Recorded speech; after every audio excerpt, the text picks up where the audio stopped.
მოგესალმებით, მინდა რომ ერთ კომენტატორს ქალბატონ თინათინ ჭელიძეს გავცე პასუხი.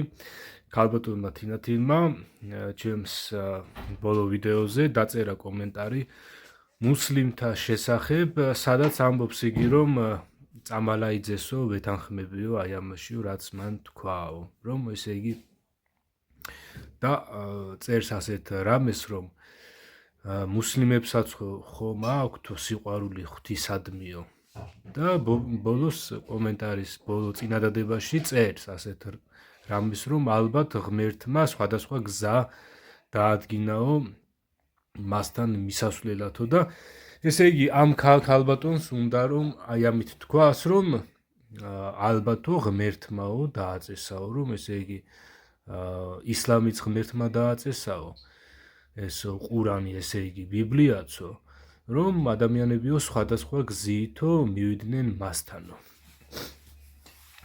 მე მინდა რომ ქალბატონ თინათინ ჭელიძეს გავცე პასუხი არა თვითნებურად ასე ვთქვათ არამედ ისევ და ისევ სწორედ რომ ღვთის წერილის მეშვეობით გავცე ამ ქალბატონს პასუხი და ასევე მინდა აქვე მოგიწოდოთ სხვებსაც რომ თუ კი ვინმეს რაიმე კითხვები გააქვთ ასე ვთქვათ შეგიძლიათ თამამად დაწეროთ და თუ კი შესაძლებელი იქნება რატომაც არა ამაზე ვისაუბრებთ და აგერ ჩემი შესაძლებლობების ფარგლებში საღვთო წერილზე დაყრდნობით შესაძლებელია რომ აი ასე ვიდეო ჩავწერო თითოეულ კითხვაზე ან კითხვები გავაერთიანო თუ კი გექნებათ რაიმე კითხვები გავაერთიანო და ერთობლივად პასუხი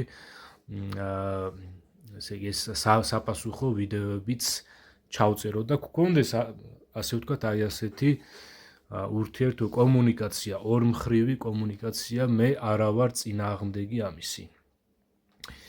რაც შეეხება ქალბატონ თინათინ ჭელიძეს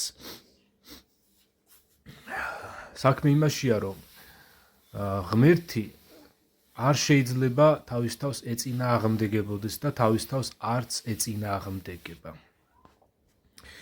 როცა საუბარია იმაზე რომ თქვათ აი თქვენ როცა ამბობთ რომ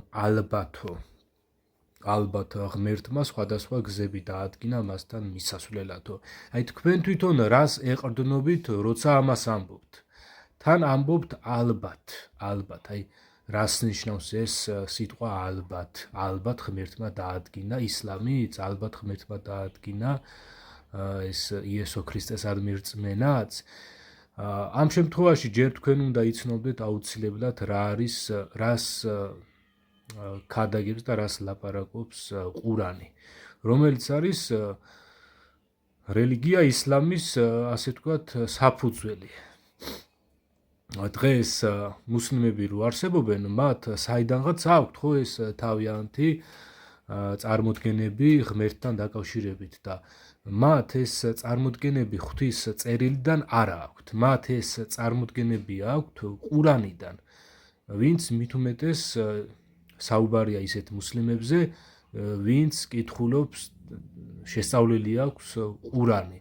მაგრამ ამავე დროს არიან ისეთი მუსლიმებიც, რომლებსაც ყურანი შესწავლილი არ აქვთ და უფრო ტრადიციული იმით არიან მუსლიმები, ასე ვთქვათ, აი სიტყვიერად არიან მუსლიმები და არც იციან ეს მუსლიმობა რა არის და არც იციან ეს ისლამი რა არის. მე განვიხილავ უშუალოდ თვითონ დოქტრინალურად ისლამი რა არის. განვიხილავ აი ამას და თქვენც უნდა იცოდეთ ეს. თუ კი თქვენ გინდათ რომ ამაზე ილაპარაკოთ, მაშინ უნდა იცოდეთ ყურანი უნდა გქონდეთ წაკითხული, მანამდე აუცილებლად ღვთის წერილი, ღვთის ბიბლიაც უნდა გქონდეთ წაკითხული, შესწავლილი, რომ შეადაროთ ერთი მეორეს და დასკვნა ისე გამოიტანოთ და ასე ზერელედ აღარ გექნებათ ამაზე წარმოდგენები და მე აღარ იტყვით ალბათო, იმიტომ რომ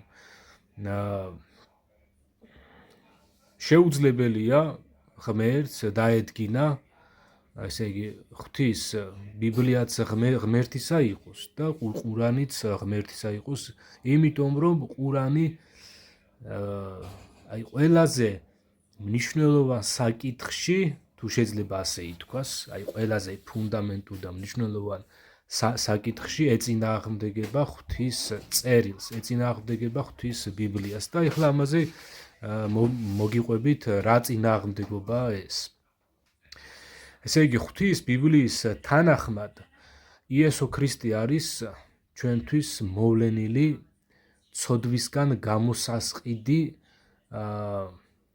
ცოდვისგან გამომსყიდველი. აი ნახეთ, იესო ქრისტე არის ცოდვისგან გამოსასყიდად შეწირული მსხვერპლიც და ამავე დროს იესო ქრისტე არის ცოდვისგან გამომსყიდველიც.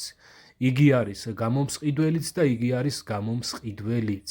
ესე იგი გამომსყიდველიც და გამოსასყიდიც. იგი არის გამომსყიდველიც და გამოსასყიდიც. რას ნიშნავს ეს? ეს იმას ნიშნავს, რომ ღვთის სწავლებით ადამიანები ადამიდან მოყოლებული ცოდვად დაცემულები არიან, ღმერთთან მტორობაში იმყოფებიან და ამის გამოსასწორებლად, ამის აღმოსაფხრელად და ადამიანის ღმერთთან დასაბრუნებლად მოვიდა იესო ქრისტე და თვითონ იესო ამბობს ამას, რომ მე მოვედი იმისათვის, რომ ცოდვილნი ვიხსნაო, ცოდვილთა სახსნელად მოვედიო. ამავე დროს აგერ ჯერ კიდევ იოანე წინასწარმეტყველი, იოანე ნათლისმცემელი ამბობდა, რომ აი ეს არისო ღვთის კრავიო, რომელიც ტვირთულობსო ადამიანთა ცოდვებსო, კაცობრიობის ცოდვებსო. იესოზე იძახდა იგი. იოანე იყო იესო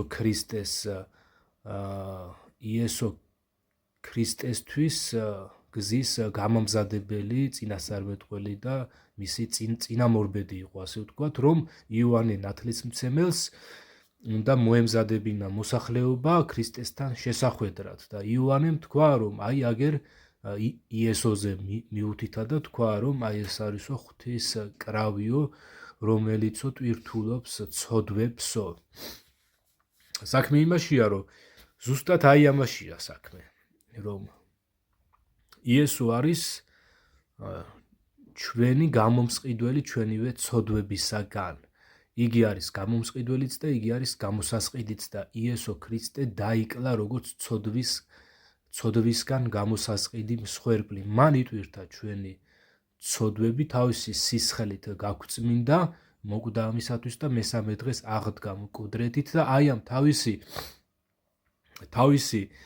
მსხვერპლ შეწირვით და თავისი აღდგომით ჩვენ მისდამი მორწმუნეები შეგვარიგა ღმერთთან, შეგვირიგა, მტრობა გააუქმა თავისი მსხვერპლითა და თავისი სახარების სიტყვის მეშვეობით და ვინც იესო ქრისტეს აღიარებს თავის მხსნელად და თავის მფლობელად, ესე იგი ცოდვისგან გამომსყიდველად, ყველა ეს მორწმუნე გათავისუფლებული იქნება ცოდვისგან და ღმერთთან შევა მშვიდობაში.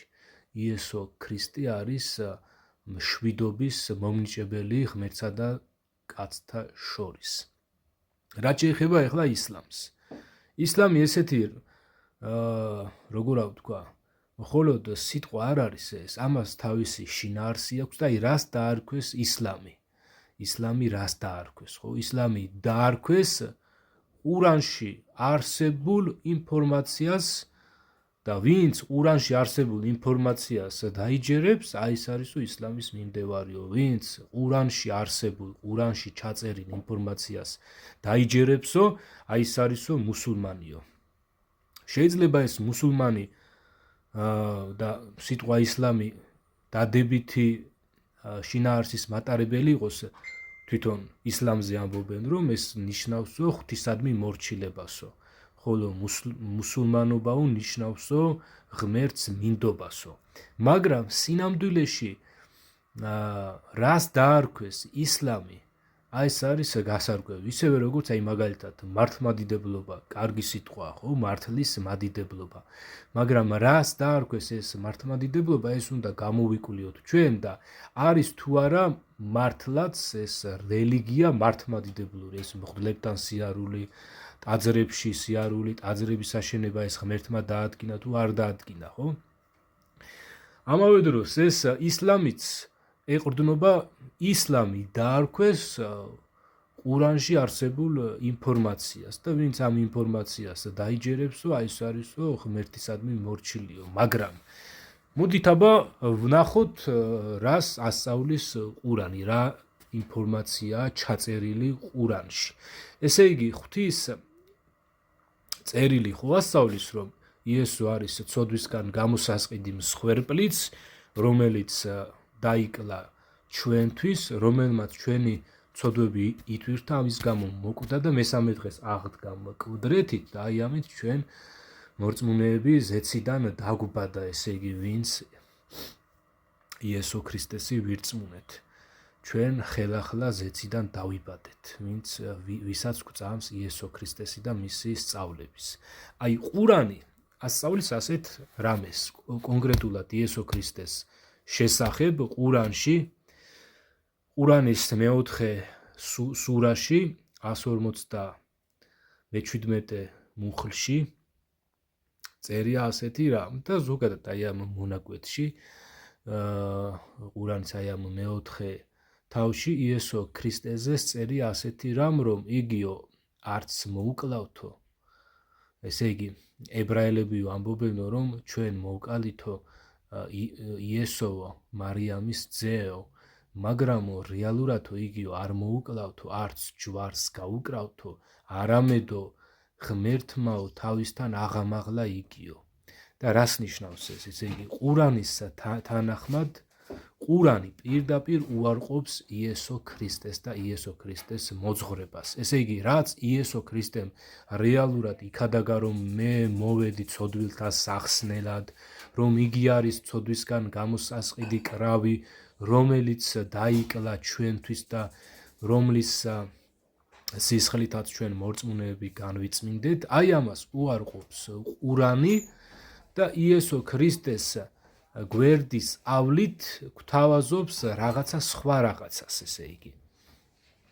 ყურანი არ აღიარებს იესო ქრისტეს მსხვერპლს, ყურანი არ აღიარებს იესო ქრისტეს სიკვდილს და მის აღდგომას და ყურანი არ აღიარებს ადამიანის ცოდვისგან გამოსყიდვას. და ეს არის ყურანის ერთ-ერთი უმთავრესი, ერთ-ერთი მთავარი ძალიან დიდი შეცდომა. და ამიტომაც შეცდომა არის იმის თქმა, რომ თითქოს ღმერთმა დააწესაო აი ეს სხვადასხვა გზები მასთან მისასვლელათო. ღმერთი თავის თავს არ ეწინააღმდეგება და ღმერთი არასოდეს გააკეთებდა იმას, რომ თან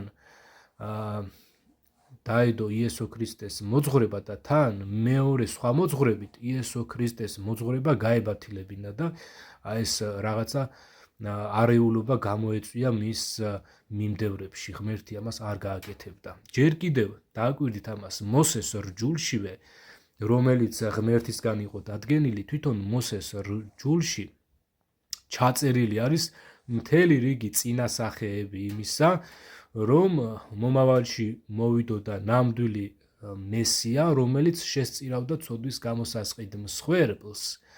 და ამ ცოდვის გამოსასყიდი მსხვერპლით ჩვენ ღვთის მორწმუნეებს გამოგვისყიდდა ცოდვისგან. აი ამისი წინასახეები ღვთის იგივე მოსეს რჯულში, ამ მოსეს რჯულს ეწოდება ღვთის რჯულიც და მოსეს რჯულიც, რომელიც მოცემულია ბიბლიის 4 წიგნში, 4 ნაწილში, ესენი არის გამოსვლა, ლევიანნი, რიცხვი და მეორე რჯული. ეს არის ბიბლიის დასაწყისშივე არის მოთავსებული ეს ნაწილები, ხო? ბიბლიის პირველი ნაწილი არის დაბადება, მეორე ნაწილი არის გამოსვლა, შემდეგ ლევიანნი, რიცხვი და შემდეგ მეორე რჯული. აი ამ 4 ნაწილში არის ჩაწერილი მოსეს რჯული. და იქ არის მთელი რიგი რიტუალები ჩაწერილი, სამასწავლებლო რიტუალები, სხვადასხვა ცხოველთა მსხვერპ შესაწირავები, რომლებიც მიანიშნებდა იმას, რომ მომავალში მოვიდოდა ნამდვილი მღვდელი ნიშნავს განმწმენდელს, ესე იგი მოვიდოდა ნამდვილი მღვდელი იესო ქრისტე, რომელიც შესწირავდა ნამდვილ ცოდვისგან გამოსასყიდ მსხვერპლს, ერთადერთ მსხვერპლს, რომლითაც ჩვენ გაგვწმენდდა ცოდვისგან და ეს მან გააკეთა, როდესაც თავისი თავი, თავისი სხეულით შესწირა ცოდვის გამოსასყიდ მსხვერპლად და თავისი სისხლით გაგვწმინდა ჩვენ ცოდვებისგან. ამავე დროს დაბადებაში, ბიბლიის პირველ ნაწილში დაბადებაში არის ასევე მთელი რიგი წინასახეები იმისა, რომ იესო ქრისტე უნდა დაკლული იყო როგორც ცოდვისგან გამოსასყიდი მსხვერპლი და ჩვენს მაგივრად უნდა შეწირულიყო და რას ნიშნავს ეს? როდესაც ღმერთმა აბრაამს მოსთხოვა ის, რომ მისი ძე, მისი შვილი ისაკი მსხვერპლად შეეწირა ღვთისათვის და აბრაამმა ეს დავალება შეასრულა იმით, რომ იგი მზად იყო ისაკი მსხვერპლად შეეწირა და მან ეს დააპირა, როდესაც ღმერთმა შეაჩერა იგი და ღმერთმა აბრაამს გამოუჩინა ერთი ვერძი, რომელიც ცხოველიც აბრაამმა ისაკის ნაცვლად შესწირა ცოდვის გამოსასყიდ, რომელიც აბრაამმა შესწირა ისაკის ნაცვლად და ეს იყო ზუსტად წინასახე იესო ქრისტეს მსხვერპლად შეწირვისა, რომელიც შეეწირა ცოდვის გამოსასყიდ მსხვერპლად. ესე იგი, ჯერ კიდევ დაბადებიდან მოყოლებული იესო ქრისტე განწესებული იყო ცოდვისგან გამოსასყიდ მსხვერპლად. ამიტომაც აუცილებელია, რომ დღევანდელმა მუსლიმებმაც ღვთის წერილი ისწავლონ, თუკი მათ უყვართ ღმერთი და ამბობენ, რომ ჩვენ ღმერთი გვიყვარსო, აუცილებელია, რომ მოყოლებული დასაბამიდან ღმერთი რასაც ასწავლიდა ადამიანებს, ვიდრე დღევანდლამდე და ბოლომდე, ყველაფერში მოусმინონ ღმერთს, დაიმორჩილნონ და არ იყვნენ ურჩები იესო ქრისტესადმი, არ იყვნენ ურჩები იესო ქრისტეს სახარებისა, იმიტომ რომ იესო ქრისტე არის ერთადერთი ცოდვისგან გამოსასყიდი მსხვერპლი, რომელიც დადგენილია ჩვენს გამოსასყიდად და თუკი ნებისმიერი ადამიანი უარყოფს იესო ქრისტეს გამომსყიდველ მსხვერპლს, იგი ცოდვაში დარჩება და მასზე დარჩება თავისი ცოდვა და ღვთის რისხვა დაატყდება. ამიტომაც ვერც ერთი მუსლიმი გაიმართლებს თავს აი ამ უცოდინრობით, ასე ვთქვათ, რომ აი მეო დრო არ მაქვს იმისათვისო, რომ შევისწავლობო ღვთის ბიბლიაო ან ყურანიო. აუცილებელია, რომ ესე იგი დღევანდელმა მუსლიმებმა, მით უმეტეს იმათმა, რომლებმაც ტრადიციით მიიღეს ეს ზედაპირულად ტრადიციით მიიღეს ისლამი, თქვათ, მათი მამები, პაპები მუსლიმები იყვნენ და ეხლა ესენიც ტრადიციულად არიან მუსლიმები. აუცილებელია, რომ ღვთის ბიბლია ისწავლონ, ასევე ყურანიც წაიკითხონ, ისწავლონ და აუცილებელია, რომ არჩევანი გააკეთონ ღვთის, ესე იგი დადგნენ ესენი ღვთის მხარეს და აუცილებელია, რომ ესენიც ეზიარონ ღმერთისგან დადგენილ აი ამ სარწმუნოებას, რომელსაც ეწოდება იესო ქრისტეს სარწმუნოება, რომ ჯერ კიდევ ედემის ბაღშივე, ჯერ კიდევ ედემშივე ღმერთმა დადო აღთქმა იმის შესახებ, რომ მომავალში დადგებოდა დრო, როდესაც დედაკაცის თესლისაგან დაიბადებოდა პიროვნება, რომელიც ამ შემაცდენელ ეშმაკს გაუჭიჭყავდა თავს. ჯერ კიდევ ედემის ბაღში იქნა ეს აღთქმა დადებული.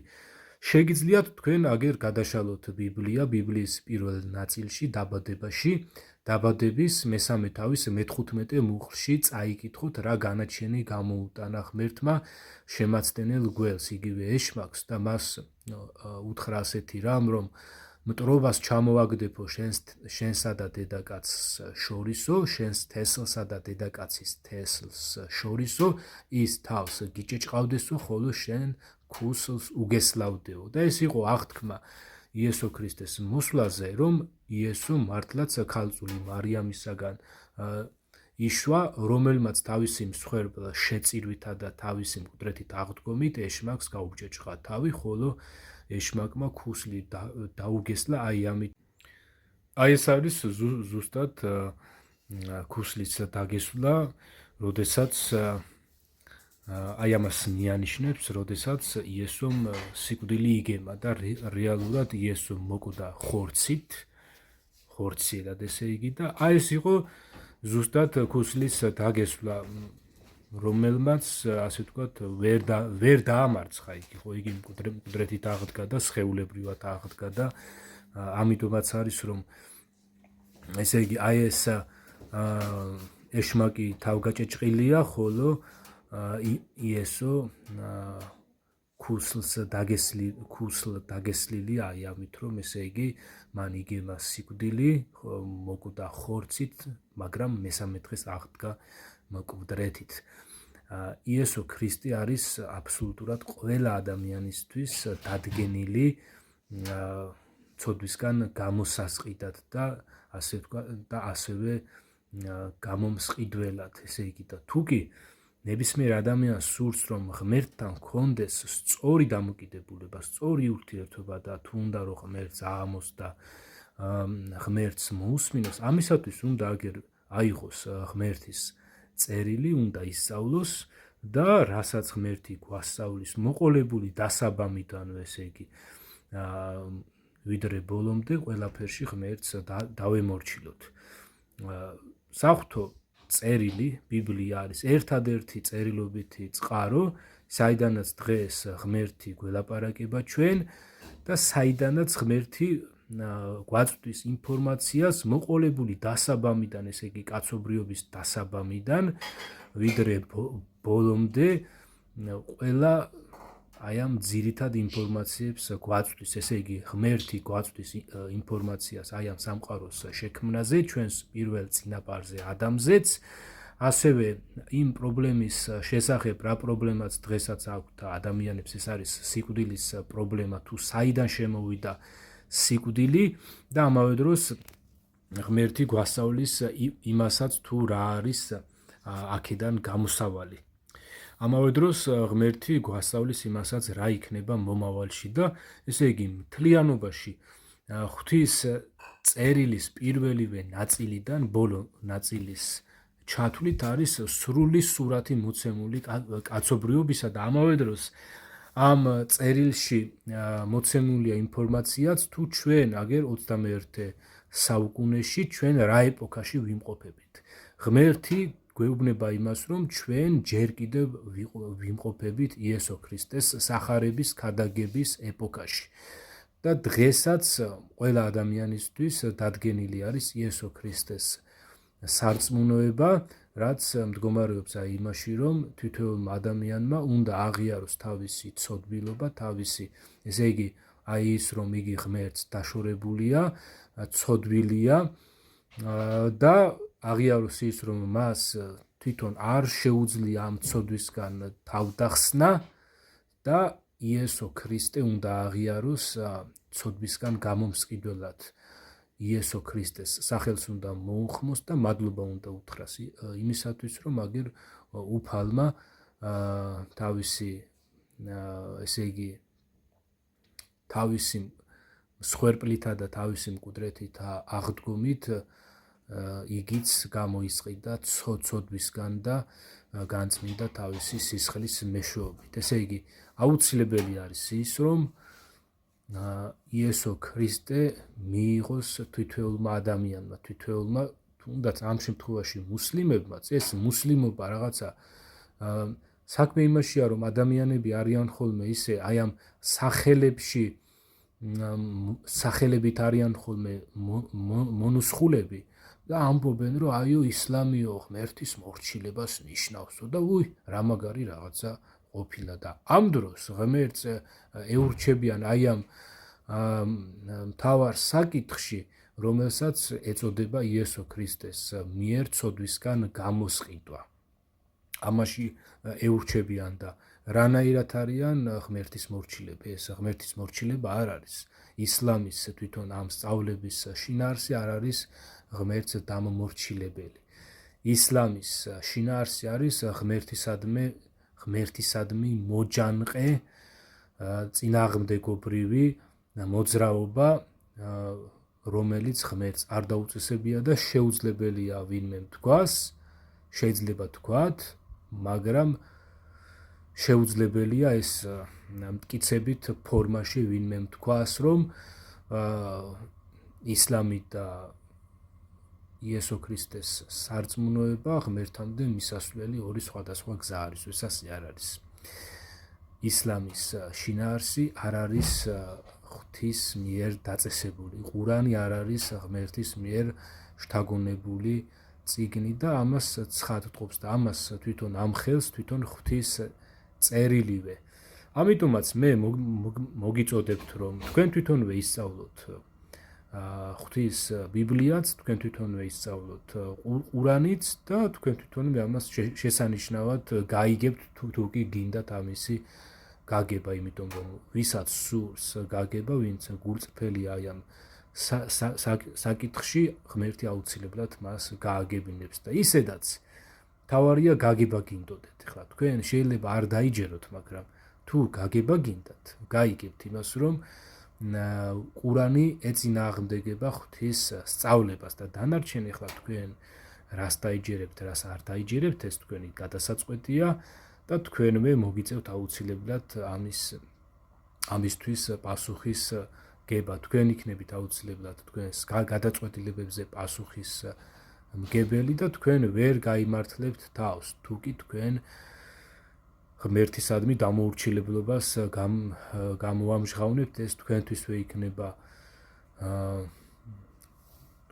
იქნება ნეგატიური და თქვენივე თავს მოაკლებთ. ღმერთმა ყველაფერი გააკეთა იმისათვის, რომ ჩვენ გადავერჩინეთ და ახლა ჩვენზეა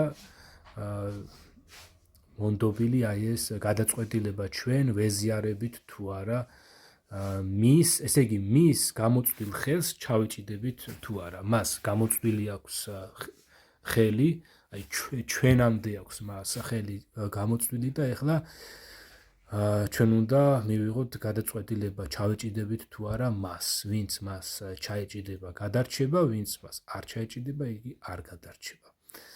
ამიტომაც ადამიანი ვერავითარ სიკეთეს გამოელის თავისი აჯანყებულობით. ისევ და ისევ თვითონ ადამიანი თავის თავს თვითონ დააზარალებს.